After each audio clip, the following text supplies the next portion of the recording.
Nasa ating po linya ngayon si Undersecretary Jeremy Regino, ang Undersecretary for Railways ng DOTR. Sir Yusek, magandang umaga po and Happy New Year.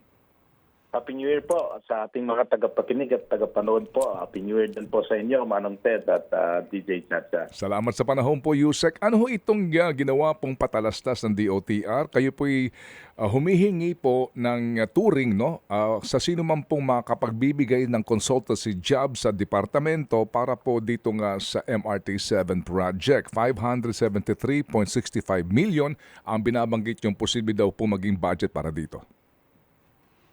Ano lang po ito? This is sa plain language po, this is just an invitation to bid ho for the hiring of consultants that will oversee more specifically the testing and commissioning of the MRT-7 among others. Kasi nasa patapos na po yung malaking bahagi po ng MRT-7 at tina-target po natin na maging operational ito by the end of this year, 2025. So ang pinaka-critical po dito ay yung testing and commissioning. So tayo po ay humihingi po ng tulong po ng mga consultants po, yung mga specialista po dito sa rail upang tulungan po tayo mag-evaluate sa testing and commissioning kung magkakaroon po ito ng problema. At specifically also doon sa safety aspect po ng MRT-7. Ito po ay isang normal po na gawain po natin sa mga rail projects. Lahat po ng mga rail projects natin, may mga consultant po ito, mga specialista po, lalo na ho sa electromechanical, sa signaling, sa power, sa track, and also yung mga structural integrity po ng civil works natin. So, yun po ang ginagawa po natin ngayon.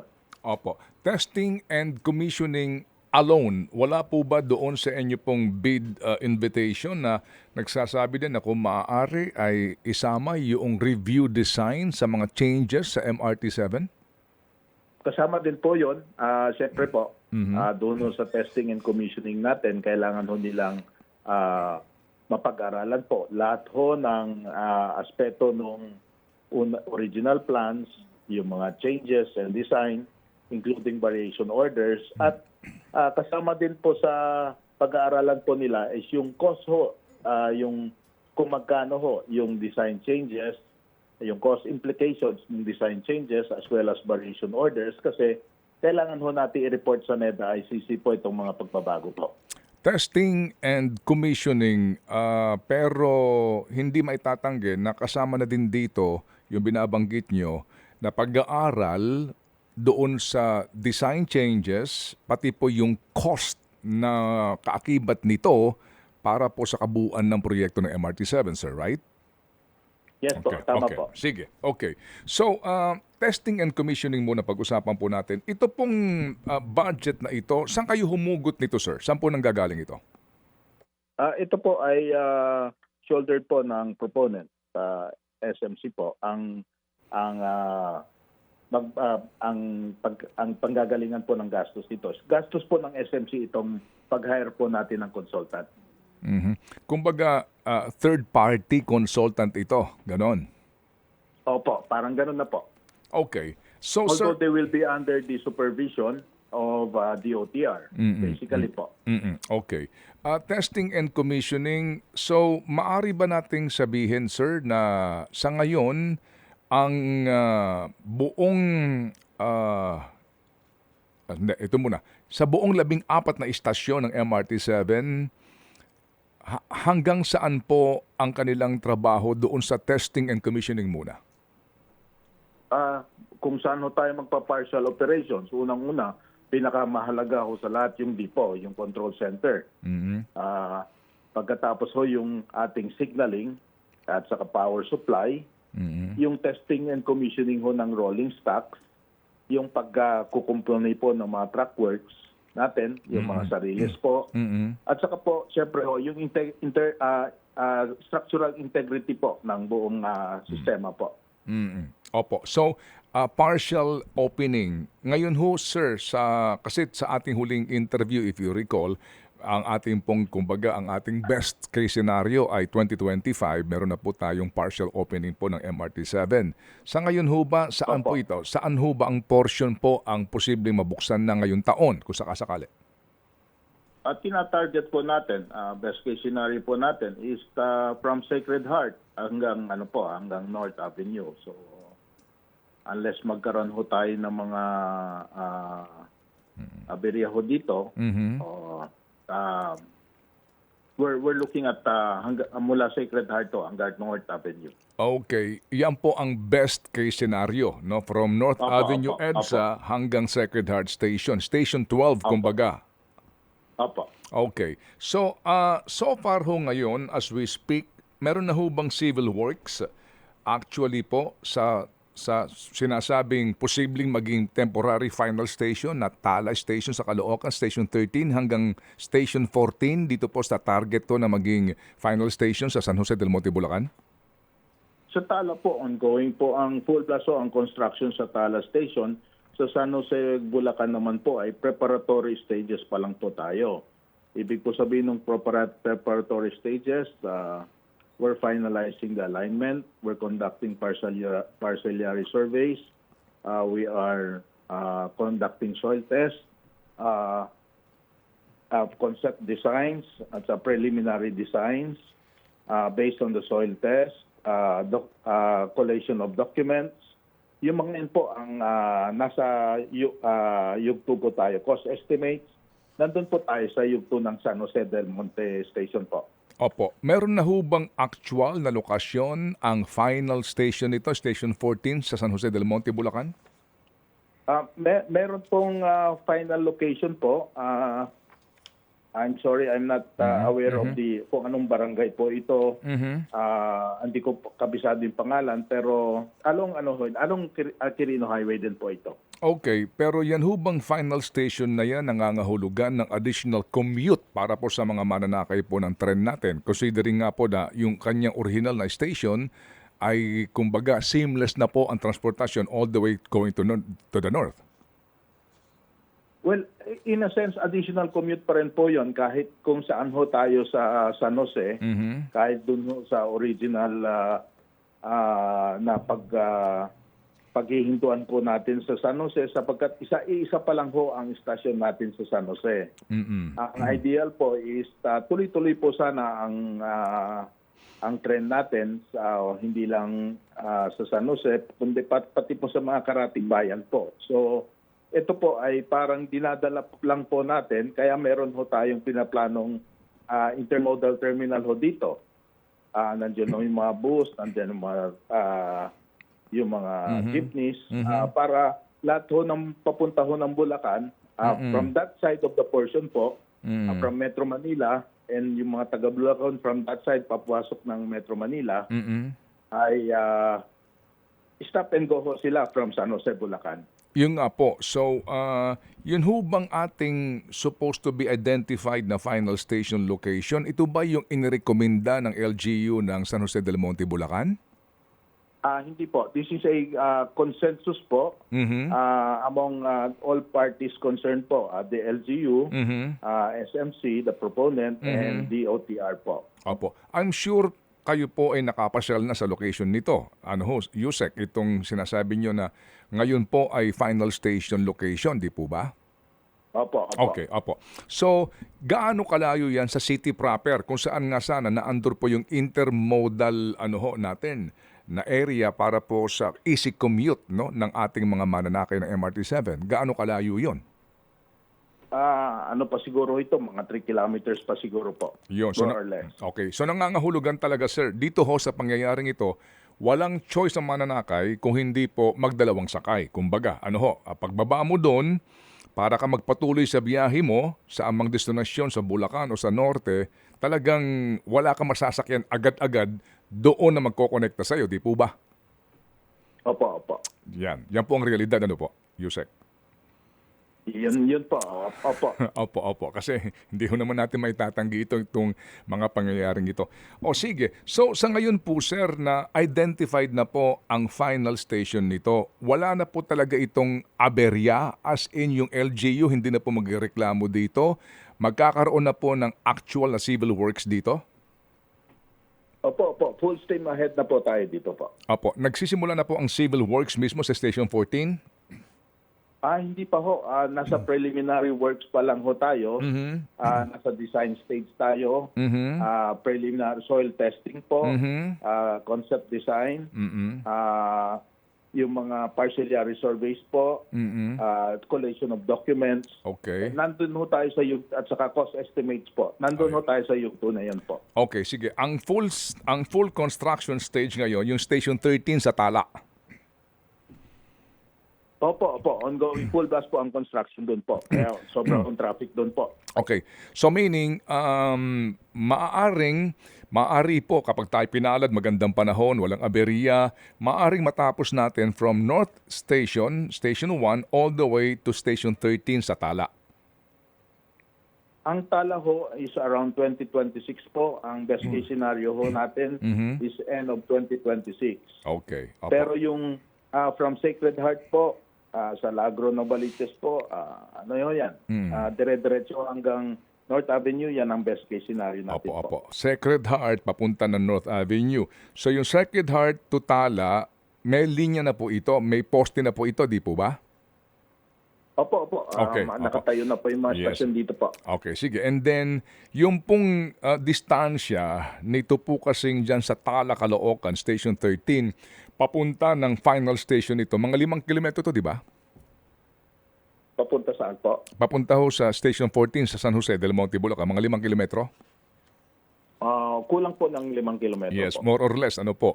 So, yung 5 kilometrong yun, yung issue ho ba ng right of way doon, ayun ho bang mga usapin pong technical dyan, resolve na ho ba ngayon para kung sakasakali po na magkaroon na ng mga resulta itong mga testing ninyo at pag-aaral po sa disenyo nito ay magtutuloy-tuloy na and hopefully nga makuha nyo yung best case scenario na 2026 end year matapos ito? O hindi pa rin?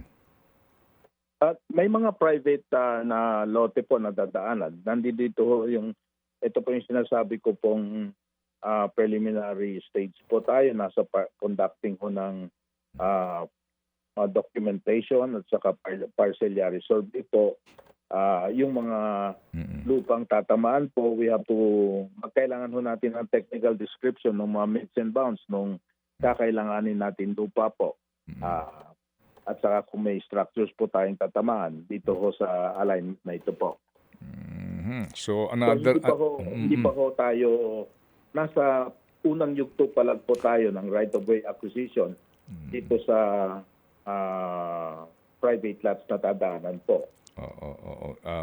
Gaano karami kaya yun, sir? Meron ba kayo na inyong ba naalala? I'm sorry po, hindi ko matandaan ngayon po. Okay. Ano po. Pero since this is a whole of government approach po, we're looking forward na hindi ho ganun kahirap po sa atin dahil maiksi lang pong portion ito. Opo, yung nga po eh. So, sir, ito pong kasi nagkaroon po ng kumbaga bagong dito, no? Bagong paradigm nung nagsimula po nga ang problema sa right of way, yung main depot nito, etc. Kaya ngayon, kinakailangan pa natin kumuha ng mga mag-aaral sa proposal ng proponent tungkol doon sa panibagong costing nito. Di ba, nadagdag kasi nga nagkaroon ng mga realignment, nagkaroon ng mga delays, etc. So dahil dyan, ito po yun, kinakailangan pang gumasta ng proponent para lamang pag-aralan yung kanilang proposal kung tama ba itong alignment na ito, including yung additional cost sa project kasi nangangahulugan yan ng additional din po na pagbawi sa puhunan. Opo. Ganun na nga po yun. These are design changes resulting from various factors po like yung actual field conditions, requirements of DPWH and the LGU po, the local government unit. Ito pong yung mga at saka design changes po to adapt to the needs of the public. Yun po yung at saka kasi nung unang panahon ho nito, matagal na ho. Ang unang conceptualization nito, marami na hong nangyari. lumaki na rin ho yung ridership, expected ridership natin. Mm-mm. So ito yung mga factors po na kinonsider po natin Mm-mm. para magkaroon po tayo ng mga design changes and variation orders po sa mga istasyon. Mm-mm.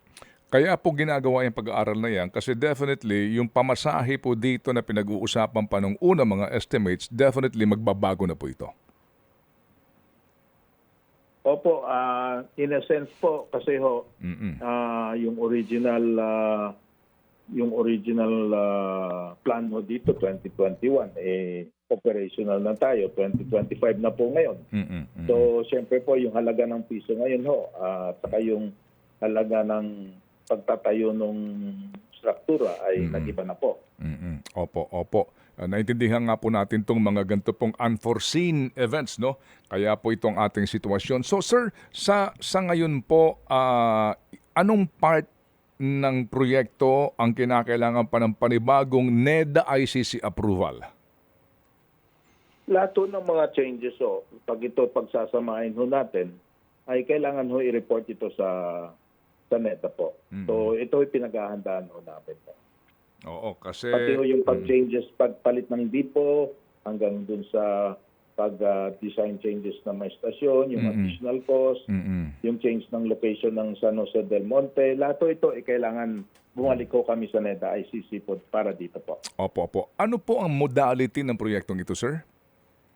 This is through the BOT, PPP po. Ito, private-public partnership po. Ito, through the BOT law po. Opo. Build, operate, and transfer. Opo. Opo. Ilan taon po ang kontratang ito at ano po ay yung procedure dito po? Build, we operate, and we transfer. Ilan taon po ito basically at kailan mong sisimula po yung bilang dito? Magsisimula po ito pag upon partial operations po.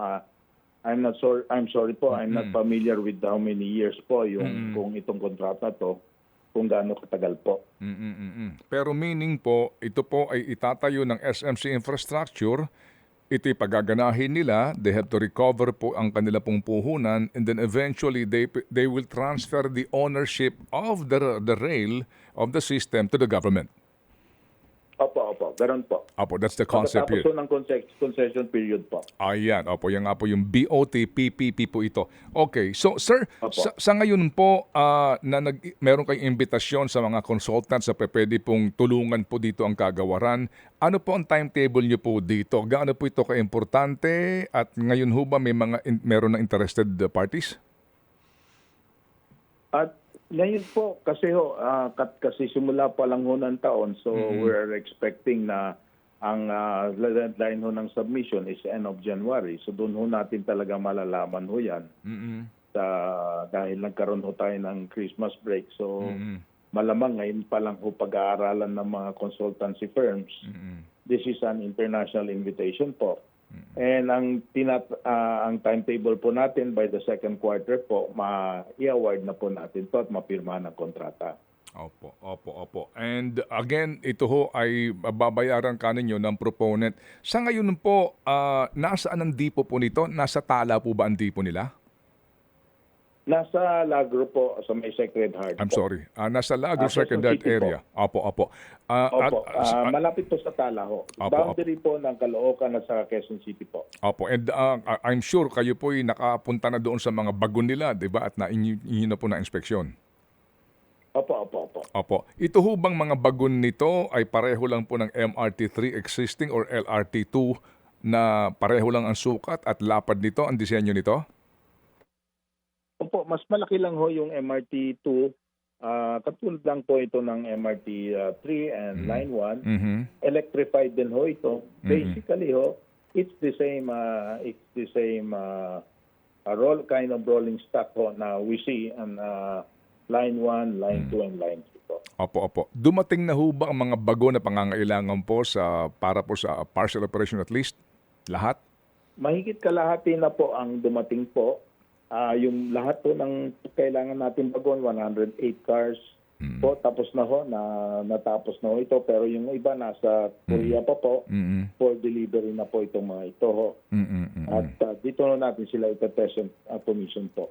Opo. Aside from yung testing and commissioning na nagawa po natin sa Korea po. Opo, kasi Korean technology po ito, ano po, no? Opo. Okay, sige. So, para po sa proyektong ito, ang best case scenario po ay end of this year, totally po from North Station connecting MRT1 and MRT3 and LRT1 all the way to Sacred Heart in Quezon City. Opo. Okay, that's the best scenario. What's the worst scenario? Well, the worst case scenario, kalahati lang po hanggang siguro bago mag-Quezon Memorial Circle. Yan po ang worst case scenario po natin. And that's very short. Hanggang ano po yan, lalang hanggang sa may University Avenue po. Opo, hindi mo lang aabot ng Tandang Sora. Aabot po ito, aabot po. Okay. Opo. Abot po ito. Okay, sige. Thank you naman kung gano'n. Yan ang worst case scenario. Opo. Okay, sige po. Sir, ito hong, kumustahin ko lang po itong subway natin na ginagawa ngayon. Hindi po ba meron po ditong karampatan din pong equity ang Philippine government? Kasi ito po ay foreign assisted project, right? Yes po, meron pong government portion ho ito at saka local counterpart po. Yung right of way po, sagot ho ng gobyerno ho yan. Tapos may local portion ho tayo doon sa gastusin ho doon sa subway po. Yes, sir. So, last budget hearing for 2025, pero napag-usapan yung 2024 budget. Lumabas doon ang impormasyon na yung ating pong pondo para po dito sa mga foreign assisted projects, particularly po under DOTR, ay na-compromise at hindi po nakakuha ng pondo. Naapektuhan ho ba dito yung subway project natin? Itong 2024, hindi naman po kasi meron po na-prioritize po tayo ng DBM sa program funds po. So, in other words po, tuloy-tuloy po yung trabaho natin. Nung itong 2024 po, excuse me, nabawasan din po tayo ng pondo. At itong 2025 po, we haven't seen the details of what has been approved last December 30, but there will be a cabinet meeting to next week on Tuesday to discuss yung foreign loans, foreign assisted projects po natin, saka yung local counterpart funding po. Excuse me. Sorry po. Opo, yes sir. Pero yung sinasabi niyong napondohan kayo pero hindi lahat ng pondong kailangan na ibigay ng DBM kasi nga napunta kayo sa unprogrammed appropriations. Yes po, meron ho tayong mga preparatory works na hindi ho napondohan. Katulad po ng MRT4, yung South Long Haul. May mga preparatory works po tayong tinatawag diyan. Hindi po ito at saka yung Mindanao Rail po, hindi po napondohan nung nakaraang taon po. Yun. So, klaruhin lang natin ha. Sa subway project po natin, nakakuha kayo ng pondo pero hindi pa po lahat. Oo po. Hindi, well, lahat po ng kailangan namin na kailangan bayaran ho for 2024, naihabol ho. Okay. That's, For the NSCR, ganun din po, naihabol po. Okay, sige. Kasi po, para maintindihan ng ating mga kababayan kung gaano nga kaimportante ito at kung gaano nga po kasipag dito ang DOTR, lahat ng mga panukala po na railway projects ay kinakailangan po ng ilang mga pag-aaral, gastusin sa pag-aaral, etc., paghahanda sa proyekto. Yun po may dapat na nakalaan na pera. So, sinabi po ni Yusek kanina na ang hindi naponduhan for 2024 ay mga foreign assisted project nga sana para po sa anong pong railway system, sir? MRT4? Go ahead, sir. MRT4, that's Ortigas to Taytay. ADB and AIIB funded po ito. The South Long Haul po, preparatory works, meaning to say po, yung right-of-way acquisition natin as well as basically right-of-way acquisition and relocation of informal settlers.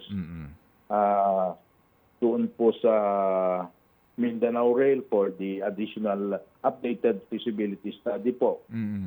So, yun po yung hindi po napondohan po. Opo. Yung South Long Haul po na railway, saan po ito nagsisimula? Saan nagtatapos? Mula Calamba ho, ang phase 1 po, mula Calamba hanggang Daraga International Airport. Sa Albay po ito. And then phase 2 po is Daraga International Airport to Matnog po. Ganda ng proyekto, no? Hanggang Matnog, Sorsogon na maaari ka mag-train. So, magmula po sa Calamba hanggang sa Daraga, ano po, supposed to be ito yung proyektong ito. So, kung hindi siya naponduhan ng 2024 para sa kanyang, sa papel ng gobyerno sa right-of-way acquisition, etc., ano effect nito ngayon sa proyekto? Well, in a sense, so, ang kailangan ho nating yung kasi sa right of way ho at saka relocation ng informal settlers ang apektado po dito. These are all preparatory works prior to a loan agreement signing. So hindi pa ho naman ganun ka-critical yung delay po dito. Although ang gusto ho natin mangyari, tuloy-tuloy ho yung right of way natin para pag nagkapirmahan na ho tayo, hindi na ho problema yung right of way katulad nung nararanasan natin ngayon. So, yun ho yung implikasyon po niyan. Opo. At ako ho kasi naiintindihan ko po, no, where you're coming from, Yusek, dahil nga sa maselan na issue ito, no?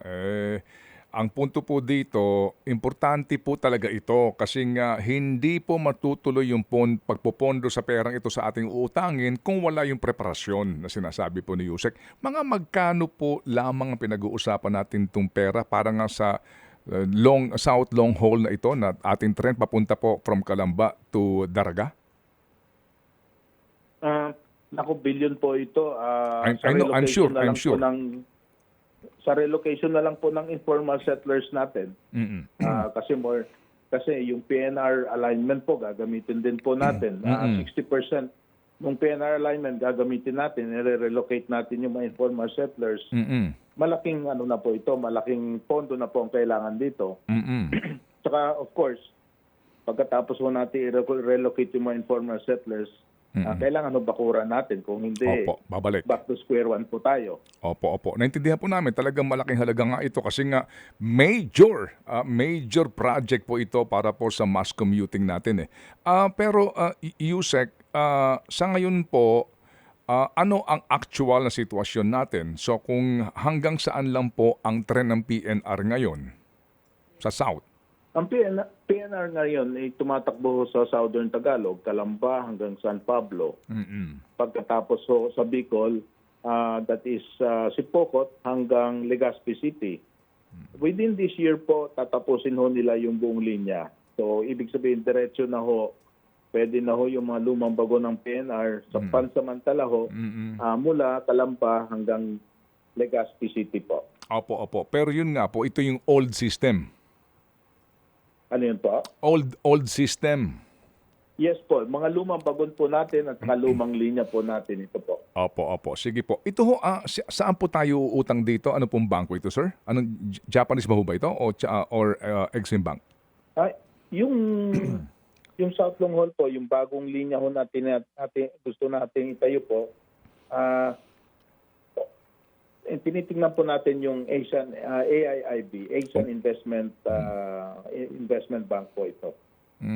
Opo. Parang ADB rin po ito na multilateral po. Okay, sige po. Yung Mindanao Railway po project, nasa plano pero wala pa po talagang galaw.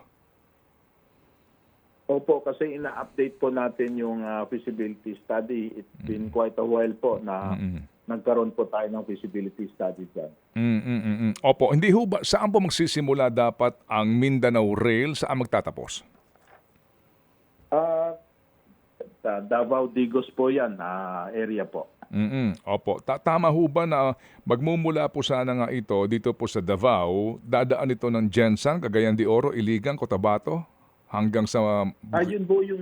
Yun po yung buong master plan po ng Mindanao po. Pero Yes. yung phase 1 po natin, meron din po tayong iniisip po na na meron na din tayong ginagawang feasibility study natin ngayon dito po sa may Okay.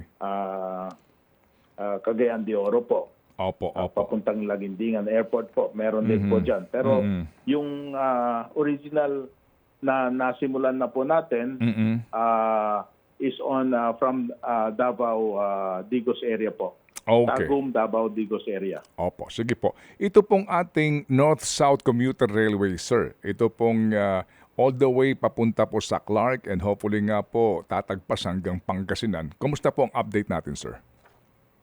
Ongoing po yung feasibility study natin dito from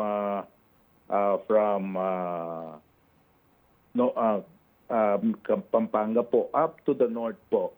Ongoing po yan. Meron din tayong ongoing JICA funded na 30-year rail master plan for Metro Manila and the Greater Manila area that includes Central Luzon and the Southern Tagalog. Meron din po tayong ongoing na study na ganyan po. Opo, opo. Ang lahat po ng mga studying ito, yung nga ang kinakailangan po ng pondo kasi kung pupuntahan natin ngayon, baka nga po hindi nyo pa alam o hindi pa nakukuha yung kopya ng pambansang budget, kasama sa program appropriations for 2025, ito pong mga studies, mga feasibility studies sa ating pong, itong sa ating train system na mukhang hindi ho yata ito mapopondohan na kasi nga nakalagay sa program appropriations. Pero sir, dito po ngayon sa ginagawang konstruksyon, ano po ang best case scenario po natin para po sa North-South Commuter Railway? Best case scenario po natin dito by December 2027 or first quarter 2028 is Clark Valenzuela po tayo. Partial operations po. Clark Valenzuela. Opo. Of course, all the way na yan. Kumbaga sa Calamba, dapat ano po? Yun po yung pag nakumpleto na ho natin hanggang Calamba po. Oo. So, yun, kung pupunta ako ng Tutuban, makakasakay na ba ako papunta ng Clark kung sakasakali? Pag nakumpleto na po ito, yes po. Dire-diretso na po tayo. Isang sakayan lang po. Sa ngayon ho ba, sir, from Tutuban, hanggang dun lang ang train natin muna, di po ba? Huminto na po tayo ng Tutuban hanggang Calamba po dahil po ongoing yung construction. Yung rehab, yes sir, yes sir. Opo, yung nga po. Opo. So, actually, ito pong North-South Commuter Railway System na ito, kapag ho natapos na ito from Tutuban, pwede na akong sumakay doon ng tren papunta ng Clark, di po ba? Yun po ang first phase, right? Opo. Okay. Pagka natapos na ho ito, diretso po ang biyahe natin mula Clark International Airport hanggang Calamba po. Diretso po yan. Sakayan lang po. Sa ngayon po, sir, ano ang actual situation dito? May civil works na hubang nangyayari? Opo. Ongoing ho civil works natin po.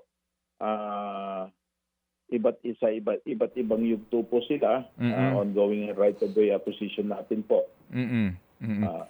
Opo, pero kung mapapasyal po tayo dito sa north po, Valenzuela hanggang Clark, makikita po natin may mga struktura na po tayong makikita dyan po. Oo, nakikita na ho namin kung pupunta ka ng Baguio, pupunta ka ng Tiplex, nakikita mo rin mga nakaangat doon, ano?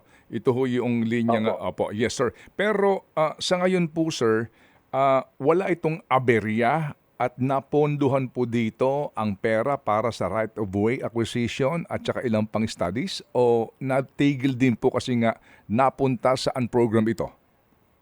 Itong nagdaang taon? Last year po, napondohan naman po. So hindi ho tayo nagkaroon ng aberya. Bagkos nakabuelo po tayo last year.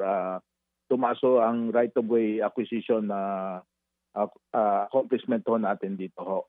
At nag-full blast na ho ang nag-adjust ho yung mga contractors natin, nagdagdag ho sila ng manpower. Yung DOTR nag-adjust din po, nagdagdag din po ng manpower.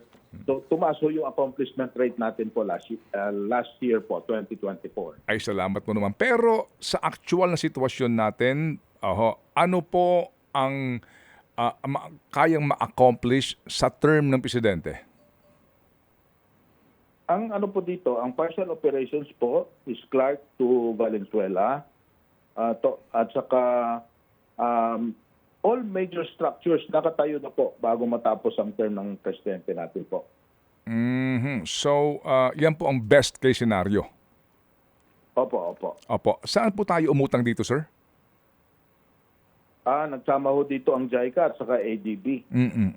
Okay. So, sir, ang worst case scenario, Ang worst case scenario natin is Malolos, Valenzuela lang ho tayo. Malolos Yan ang to worst case scenario. Opo. Malolos, Valenzuela. Okay, sige po. Ang best case scenario come June 30 of 2028 mula diyan sa Tutuban. Tama ano po, sir? Tutuban, di ba? Hindi po. Clark to Valenzuela po. Hindi talaga makakatawid hanggang Tutuban? Hindi pa po. Hindi pa po. Oh. Malaki bang problema yung right of way doon? Ang daming tatamaan? Opo, marami hong mga bahay tatamaan dito sa Metro Manila po. Oo, so kumbaga... Pinakahuli hong makokompleto ho natin ang Metro Manila side po. Oo, kasi kumbaga ang ganda nga sana, di ba? Pwede ka nang mag-tren mula sa norte papunta ng Daraga, di ba? Yan po ang idea, di ba? Opo, yun ang ideal po natin po. Opo, okay, sige. Tuloy-tuloy po sana ang biyahe natin. Tulad po dun sa mga ibang bansa po. Opo. Tuloy-tuloy sana ang biyahe natin Opo. via the train system po. Yes, sir. Sige. Salamat po sa inyo pong update, Yusek. Yusek, ito lang po, para po sa 2025 na unprogrammed, nalagay po dito yung payment of right-of-way, pre-feasibility studies, preliminary and detailed engineering. Ito po yun. Nasama din po dito yung Public-Private Partnership Strategic Support Fund, including right-of-way and subsidy. Ito po yung napunta sa program appropriations. I'm sure ito po yung pag-uusapan nyo sa cabinet meeting. But basically po, sir, ang lalaki po ng halaga nito kapag ating pong kinompute. Ito ho bang ganito pong uri, bagamat sabi ho ninyo, baka mahanapan ng pera, etc. Kapag po ganito na totally, hindi ka na pinondohan dito sa mga studies na kabi nyo kakailanganin, definitely po, hindi natin maramdaman ang anumang patikim nitong railway system natin sa norte particularly at papunta po ng Daraga.